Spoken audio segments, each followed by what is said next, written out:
titingnan natin yung huli. Mukhang may malaki ah. Ayun.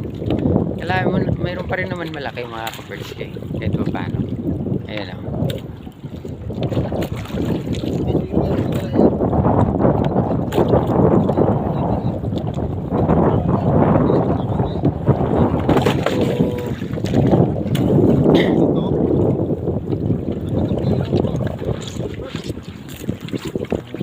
So ito yung huli ngayon mga ka-birds kay. Tingnan natin. Oh, may malalaki. May malalaki.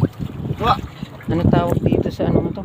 Buriring. Ayun, yung isdang buriring ang tawagin dito. Pinya-pinya. Pinya-pinya, maraming tinik to eh. Oh. So yan. Yun yung huli namin ngayon. Malaki. Wala na asama ng batwan. Oh. Ayun. Sampalok. Yun. Sampalok na lang daw. Sabi ni Kuya Juni. Sampalukan na lang natin. So good morning sa inyo mga ka-birds. Yun na lang gagawin daw natin. Sampalukan. So yun. Mayroon man nga sa hangin natin na kasunod magduswa. Ayun. So minsan daw sa hangin sumusunod din yung mga isda. Yung hangin natin bigat. Hangin na naman timog. So, walang hangin din kasi yung hangin kasi parang timog yung ano eh. Yung bulok ng hangin. Siguro dapat ito 50 kilo.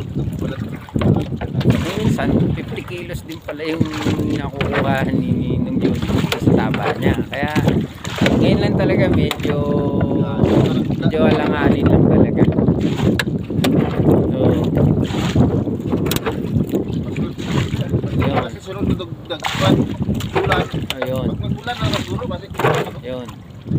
So minsan tsambahan lang din talaga. So yun yung buhay dagat talaga mga ka-birds. wala tinigtan eh. Oo, tsambahan lang talaga.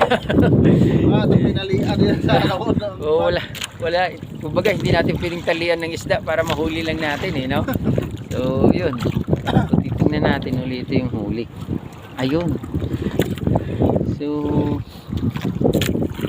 ang lalaki rin pala. Yung mga ka-birds, ang lalaki rin, no? Yan, no? Yan.